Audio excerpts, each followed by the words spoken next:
Welcome to Borders and Belonging, a podcast that explores regional migration issues in a global context.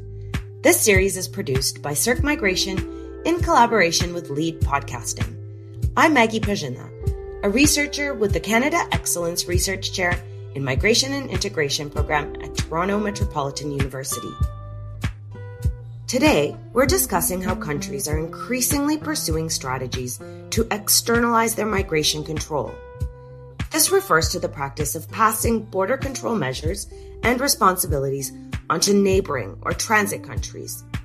Through policies and multi-nation agreements, externalization allows countries to prevent or deter migrants from reaching their own borders. These types of policies disproportionately affect people from the global south, many of whom need travel visas to enter countries in the global north. As traditional paths become more heavily fortified and monitored, migrants are forced to navigate alternative, often more treacherous routes.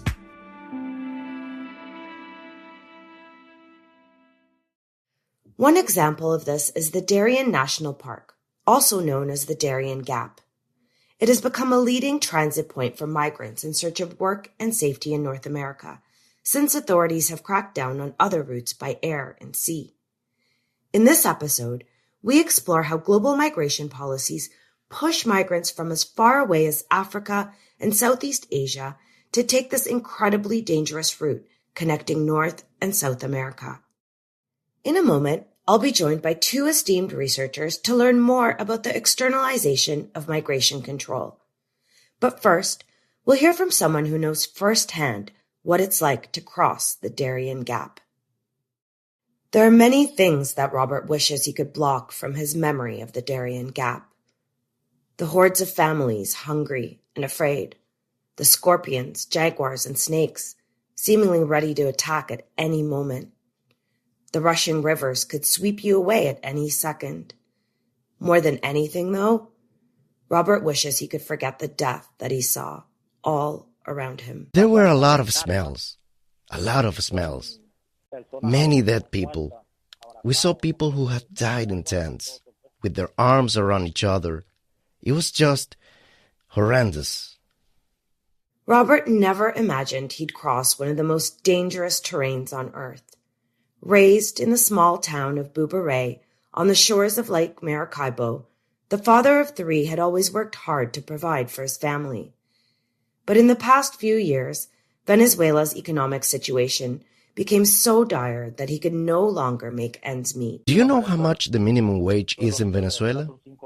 The minimum wage in Venezuela is $5. Everyone wants to be able to support their families. In Venezuela, I had a butcher shop and a few other side hustles. And, well, there was no way we could support ourselves like that. It's unfortunate, especially in a country that's as rich as Venezuela. So in 2022, Robert started to consider what it might be like to migrate to the U.S. His brother was already there, living in Alabama. If he saved up, Robert thought, he might be able to find a flight there in a year's time. But then, one Wednesday last September, he got a phone call. My brother called me while I was in Bobures. He called and asked me if I had the balls. Sorry for using that expression, but he asked if I had the courage to cross the Darién. Robert took the offer in stride, especially because his brother and a friend offered to lend him money for the journey. They called me on a Wednesday, if memory serves me right. And then I left that Saturday for the state of Zulia. Then I made my way to Colombia. Robert traversed the Caribbean Ocean, mountains, rivers, and swamps, alongside hundreds of other migrants from Venezuela, Colombia, and Haiti. Soon enough, he learned a heartbreaking lesson. It didn't seem to matter what age you were. The Darién Gap could kill anyone. There was a girl that I had left Colombia with. I saw her get to the top of a mountain. She was not doing well. She looked sick. I later learned that she had died. She was very young, probably around 18 or 20 years old.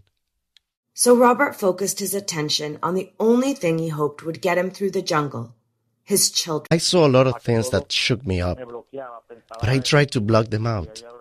I just thought about my kids. By doing so, I was able to keep on walking and walking and walking. After spending 5 days crossing the Darién, Robert hoped for a reprieve. But crossing Central America and Mexico was just as difficult, if not worse. Armed gangs extorted him and other migrants for money, and police threatened to send them back to Venezuela. The jungle is hard, but I think what's even harder is the journey to Mexico. Mexico is horrible, horrible. We got chased a lot. I had to jump over several fences, across fields to get to my destination. Ya saben que él viene de este viene de allá, de Venezuela, de X país. They knew that we were coming from Venezuela. They would see us with our luggage, and they would chase us down to extort money from us. After 1 month of travel and 6 days in prison at the Mexico-U.S. border, Robert finally made it to Alabama. He works minimum wage jobs and shares a house with other migrants, sending whatever leftover money he has at the end of the month to his children in Venezuela. And even though he made it safe and sound to the U.S., Robert dreams of the day he can go back to his home in Venezuela. I didn't come here to stay. I really believe in my country. I believe in my country. Maybe I'll stay here for, 3 or 4 years. I want to go back, though. I hope that next year, when there are elections, there will be justice. Many thanks to Robert for sharing his experiences crossing the Darién Gap. Joining me to discuss how global migration policies drive migrants into taking increasingly dangerous routes, Edwin Viales Mora and Caitlyn Yates. Edwin is a data and research assistant and focal point for the IOM's Missing Migrants project in San Jose, Costa Rica. Caitlyn is a PhD candidate in sociocultural anthropology at the University of British Columbia and a fellow in the Central America and Mexico Policy Initiative at the Robert Strauss Center for International Security and Law. Thanks to you both for joining me. Thanks so much. Thanks for having us. So, Caitlyn, what are some of the common policies or strategies being used by countries exploring externalized migration control as a tactic to control the flow of migrants to their borders? Yeah, we can think of externalization as this idea of certain countries pushing out their migration enforcement objectives and their policies beyond their actual borders. So another way to maybe think of this is kind of this process of outsourcing, whereby monitoring and confinement and deterrent strategies, mostly by countries in the global north, are actually kind of beginning well before migrants reach those intended destinations. So this is a practice that David Fitzgerald has called remote control. And it basically happens through agreements and funding and other strategies by countries primarily in North America and Europe to get transitory or even origin countries on board with thwarting and limiting migration. And to kind of give you a concrete example of what externalization might look like in practice, one common example is the interception of boats that carry migrants in international waters, with those boats then being returned or sent back to the location where they started. In the Western Hemisphere, that might be somewhere like Haiti or Cuba, and in the European context to somewhere like Tunisia or to Libya. And what this does then, this externalization strategy, it's not only to begin enforcement farther away from global north countries' actual borders, but to attempt to deter, to thwart migrants from ever reaching those borders in the first place. Right. So what are the consequences of these policies on migrants and their journeys? Edwin? Well, it is important to take into account that the policies of the different governments in the world and in the region have consequences when we talk about of deaths and disappearances of migrants. Mainly of this consequence, the result of the deaths and disappearances in migrants. And I think it is important to remind the called international commitments made by states to the international coordinated efforts indicated in the Goal 8 of the Global Compact for Safe, Orderly, Regular Migration about disease and missing migrants. Because the main consequence of death policies in many occasions is the death, disappearances of migrants during the migratory transit. I would agree with Edwin here that as we increasingly externalize and kind of develop more robust enforcement policies, one of the main results is going to be more dangerous migration pathways. But I would also say also more costly migration pathways. And so migrants feeling that they are being forced increasingly to also hire smugglers or to purchase smuggling services, as well as at times to attempt to request protection in countries where they may not feel safe, but given that they're increasingly unable to reach the destinations that they were initially attempting to reach. So one spot that's experiencing a huge increase in migrant movement is the Darién Gap, which sits between Panama and Colombia. Can you give us an idea of the scale of migration across this route? Yes, sure.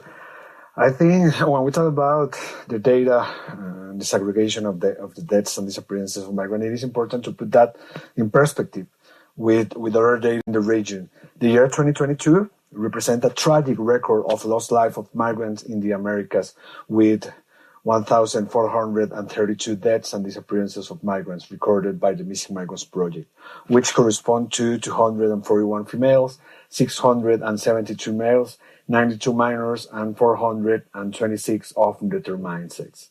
This number of lost lives of migrants, it is the highest recorded since 2014, when the Missing Migrants Project began its research and data collection process. And it is important to highlight too, according to our data, that this is a region with the highest number. When we talk about the Darién National Park, this is a region with the highest underreporting of data in all the Americas.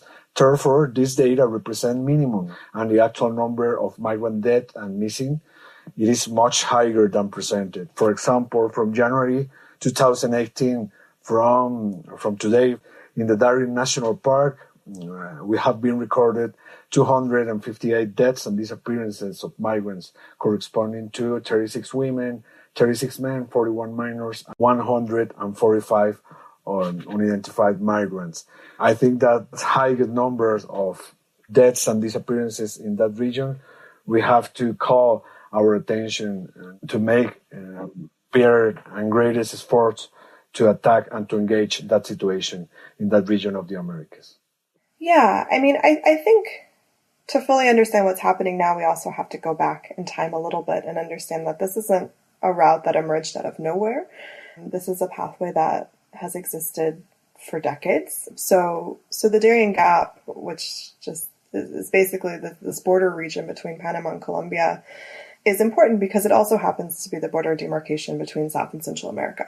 And so even beginning in the late 90s and the early 2000s, there was migration in and through the Darién Gap, primarily at that point of displaced Colombians during the Colombian conflict. But you really don't see or hear about much migration until the mid-2010s, when mostly Caribbean migrants began heading northward to the United States and Canada using this route. And you really don't start to hear the Darién Gap making headlines until about 2 years ago. So beginning in 2021 is the first time that more than 100,000 migrants crossed the Darién Gap successfully. Estimates are as high as up to 400,000 people that are anticipated to cross by the end of this year. And so I think in terms of the scale, what needs to maybe be emphasized here is that while crossing through the Darién has existed for decades, really in the span of about 2.5 years, this is a pathway that has become one of the most transited pathways in the world. Wow, those are pretty staggering numbers. The Darién Gap's been dubbed as hell on earth. Can you tell me about this area and why there's been such a significant rise in the number of migrants trying to cross it and what actually makes it so dangerous? Yeah, sure. And I want to add that this is not a new situation. I remember too when I heard the first report of large migratory flows, mainly by Cuban and Asian migrants crossing the Darién Gap, was in 2012. And I want to highlight that too.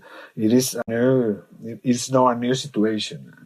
I have to add too that the area is a bottleneck of diverse and changing migratory flows, Spanish and Creole speaking Latin American and Asians, as well as migrants from the other countries who speak English, Mandarin and Hindu. And lately there has been an increase in migrants from China, India and Afghanistan. According to the most recent Panama Migration Flow Monitoring of May 2023, the top 40 regular migrants by nationality that crossed through the Darién National Park in that respective order were migrants from Venezuela, Haiti, Ecuador, and China. And it is important when we talk about the risk that due to physical and political conditions and the geographic characteristics of a virgin jungle make this region a very dangerous. And migrants are exposed to falls from cliffs, bites of poisonous animals such as snakes or spiders, drowning due to the flooding of large rivers, because in their migratory transit they must cross rivers such as Turquesa or Maraganti River, or suffer broken bones or exhaustion due to difficult conditions of the road. And they are also exposed to suffer multiple types of violence, such as assaults, beatings, and sexual violence included by organized crime groups operating in this region. So we talked a little bit about the policies and how, global governance results in externalization. But can you sort of hone in a little bit more on what kind of policies are drawing people from as far away as you've said, China, Pakistan, to this particular place? Caitlyn? Yeah, absolutely. So, kind of echoing what Edwin was discussing, the primary nationalities that we're talking about still are countries like Venezuela, like Ecuador, like Haiti, who are within the Western Hemisphere. But on any given day, we're also talking about roughly 24 total nationalities arriving and crossing successfully through the Darién Gap. Just to make this a little bit starker, since 2010, when Panama began registering these migration numbers, they've registered at least 95 nationalities. So at some point, people from truly all over the world have crossed through Darien. And absolutely, this comes back to this idea of externalization. To begin, it has a lot to do with visa regimes, and specifically the inability of individuals from outside of the Western Hemisphere to access visas, tourist or otherwise, in countries like the United States and Canada, where they're primarily often trying to go, or even farther south in countries like Mexico and in countries in Central America. And so what this does is it forces individuals to find an entry point into the Western Hemisphere that's very, very far from their ultimate destination. So most individuals end up entering the Western Hemisphere if they're coming from the African or Asian continents through countries like Brazil or Ecuador, or sometimes less likely, but sometimes also countries in the Caribbean. And then they must begin a trek, an irregular trek, through upwards of a dozen countries in the Americas to eventually reach those final destinations. And as a result of that, this means that you have kind of a host of other issues that are arising, including lack of interpretation, including a number of different kind of cultural, religious, and social differences of individuals moving in and through this Darien region. That creates additional hurdles in addition to the kind of geographic hurdles that Edwin was describing of the actual crossing of the Darien itself. So you touched on this a little bit already, but who's trying to cross and where are they going? We have many attempts crossing of Venezuelan migrants, of Haitian migrants, and recently migrants from China and India. But it is important to highlight that the migratory flows that we call here, that extra-continental migratory flows conformed by African migrants, they are across to the Darién National Park, and all the migratory flows, all the mixed migratory flows attempt to reach the south border of the United States to seek more opportunities of work, of study opportunities, or even opportunities to improve their lives in the United States. The majority of the migrants who use those roads want to do that, to reach the United States through its south border. Caitlyn, you've done a lot of research on this area. What do migrants face on the difficult route through the Darién National Park? Have you been hearing any stories from migrants who have made this difficult journey? Yeah, absolutely. So I spent about 6 months in total living in Panama's migrant camps in the Darién province in 2022 and 2023. And in that, informally at least, part of my work started to become working as an interpreter for English and Haitian Creole, which are the other languages in addition to Spanish that I speak. And so every day was a different type of story, often of tragedy, that had to be navigated when people finally successfully reached the other side of the jungle, of the Darién Gap. I think the issue that came up the most were for individuals who had lost a loved one or a friend or a travel companion moving in and through the Darién Gap. And so, the horrific kind of statements that you would hear as people walked out every day were statements like, "My brother drowned," or my wife was carrying our baby and they couldn't make it across the river. The number of bodies that individuals counted as they walked through. My friend broke his ankle and I had to leave him behind. Basically, what a lot of the stories were focusing on these kind of really, really difficult situations of losing loved ones and the sort of impossible decisions that they had to make as they continued walking through the jungle and leaving those individuals behind. The other real issue and the other real kind of story behind this was the condition in which people who had successfully crossed the jungle, the condition that they were in as they arrived. So the number of people who are kind of in extreme dehydration situations or who arrive with broken bones or dislocated joints were pretty immense. In some cases, there is medical care, at least kind of first aid level medical care. But the real stories were trying to navigate children being extremely dehydrated, individuals having not only open fractures, but major infections. And really, there just not being services on the ground that were able or capable of meeting those needs. And so what it basically started to feel like at the end was just kind of this triage of getting people at least to a point where they could continue their journeys, because staying in those conditions, especially in the camps as they are now, really just wasn't on the table. And so recovery hopefully taking place farther north, including in Costa Rica and beyond, where people were able to rest outside of the conditions of living in a jungle. It's so horrifying to hear. Apparently it takes 3, 4 days, 5 days to cross? At a minimum. And often people are not prepared, are they? No, that's the issue, right? And one of the big questions that I ask as a researcher to many of the people that I spoke with and worked with was, well, what did you bring? What did you bring to prepare yourself for the journey? And the answer is we brought some water, maybe some crackers. We maybe had a tent or these rain boots that people wear to cross the jungle. But when the mud is up to your waist or your chest, or when the rivers are too strong for you to be able to walk through, they're really, the items that you've purchased really kind of become inconsequential. And no matter what you do, you're never prepared. I mean, you can never bring enough water because it's too heavy. You're sleeping basically in mud, right, if you are sleeping at all. And so the situation really becomes dire, but you become very ill, even if you are successful in crossing, just as a result of the immense rain, the mosquito bites, and really anything else that you can possibly think of. I mean, one of the things that I was sick for the entire 6 months. I was basically in the camps. I called it the camp cough. It wasn't COVID. It was just that everyone had respiratory infections because of the amount of rain, and that just never goes away. So yeah, the conditions outside of the actual hike itself, the conditions and the illness and the injury is really what creates so much kind of devastation once people are successful in crossing.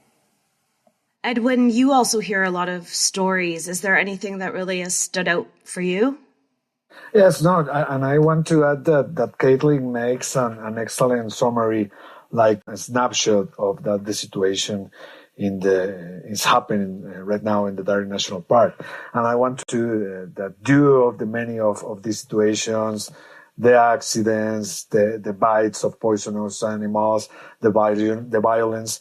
We have registered several testimonies from migrants who talk about the migrant buried other migrants in the middle of the jungle. That is a very concerning situation. And the land road, it is called like a hell in the earth because that dangerous and difficult conditions that the migrants have to face. And I think it is important to add too, during the second semester of 2022, we saw an increase in the use of the so-called VIP route through the Central American Caribbean. This road leaves San Andres Island in Colombia, mainly bound for the Honduran Mosquitia, to avoid the using of the dangerous land road through the Darién National Park. And it is necessary to emphasize that due to the extreme environmental conditions that occur in the Caribbean make this route extremely dangerous too.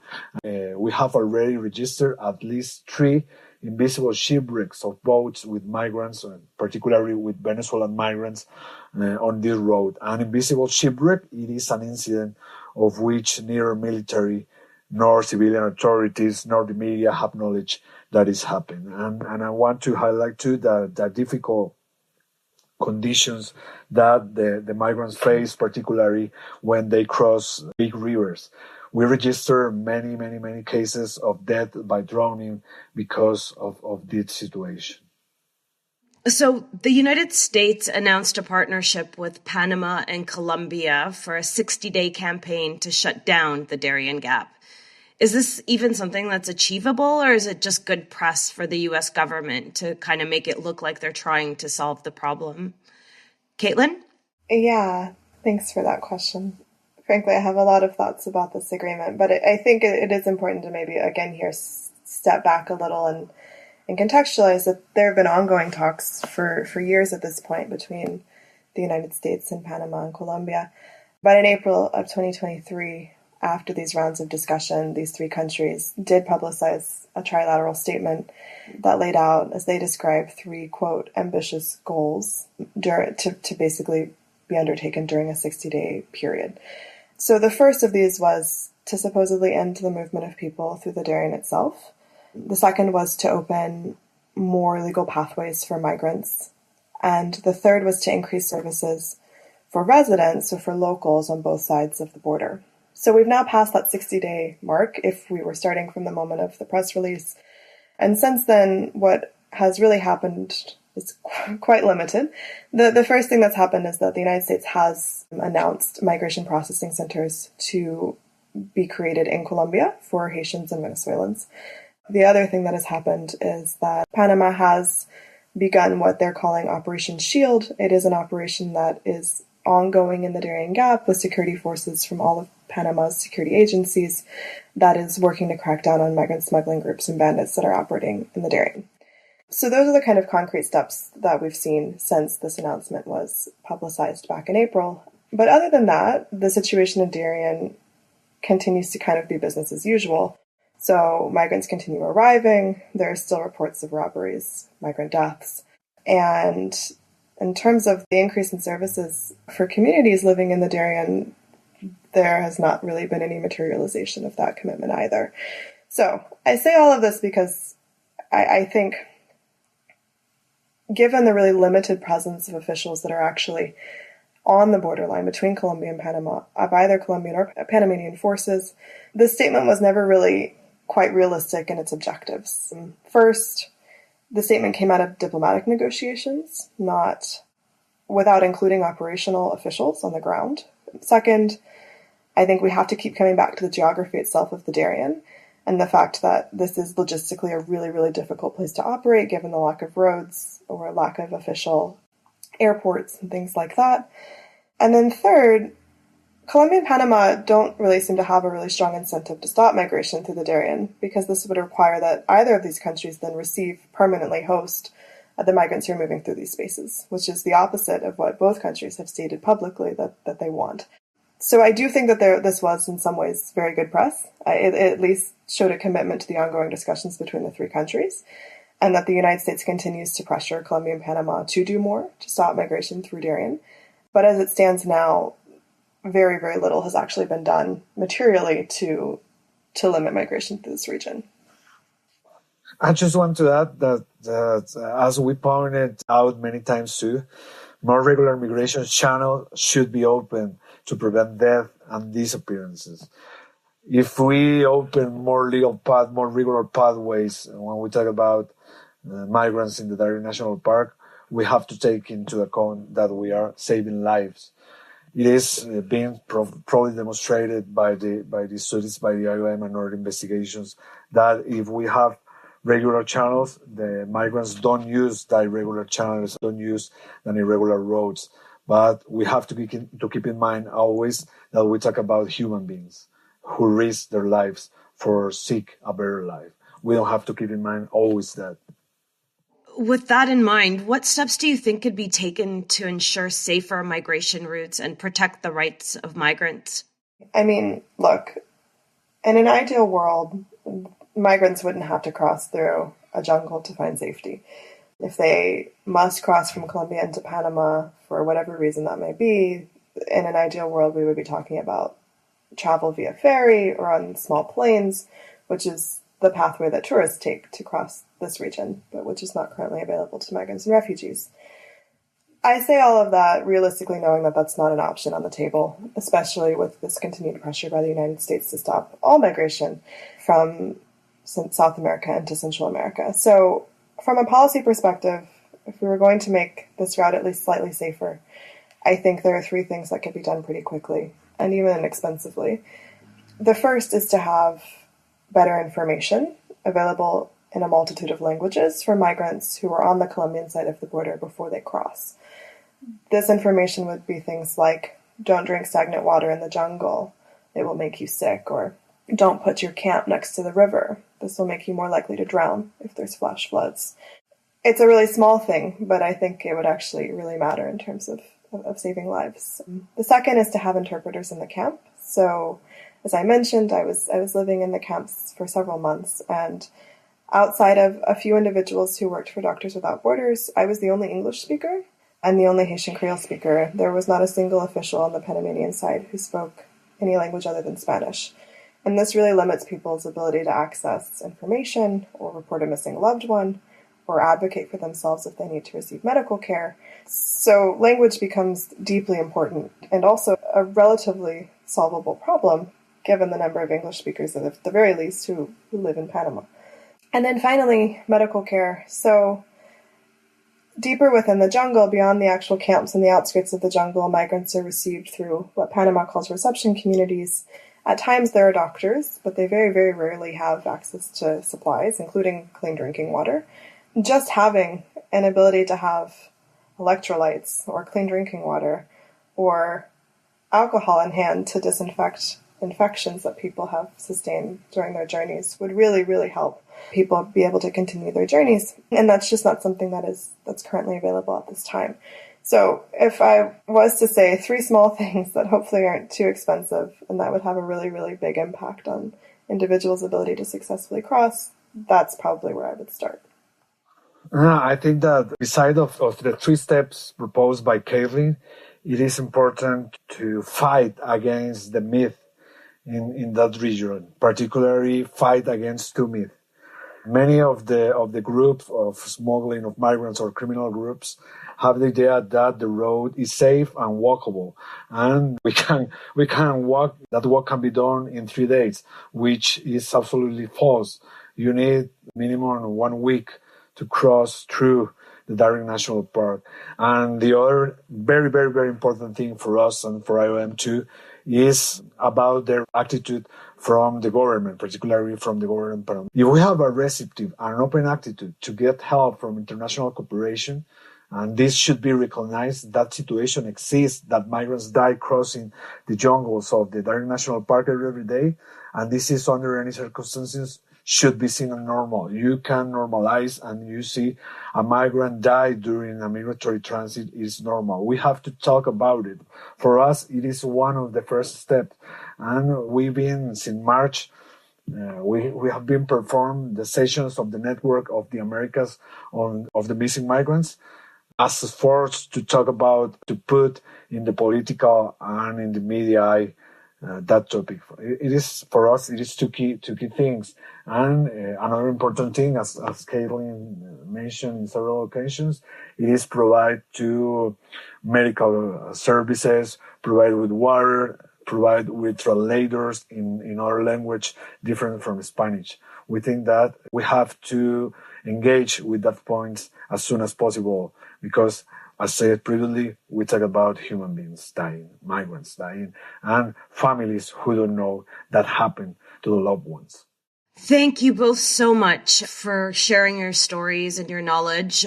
Are there any kind of final thoughts that you would like to underscore?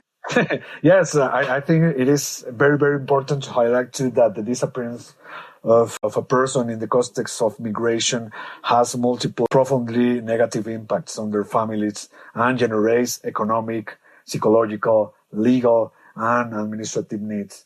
Families of the missing migrants should have the opportunity to participate meaningfully in all activities related to the search for the loved ones. As I've been pointed out in multiple occasions by the Missing Migrants Project, the disappearances of a family member during the migratory transit leaves their loved ones into a limbo with sense of not knowing what became of their loved one.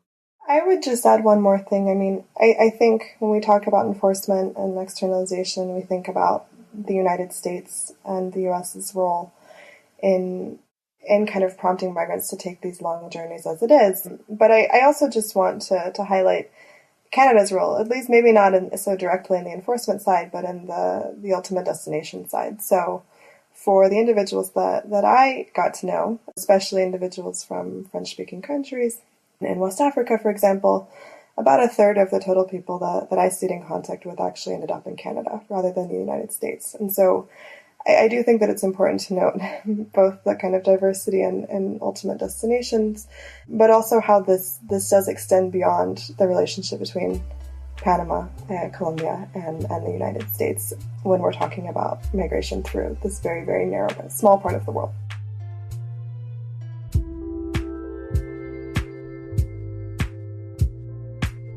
Thanks to Edwin, Viales, Mora, and Caitlyn Yates for joining me today. And thank you for listening.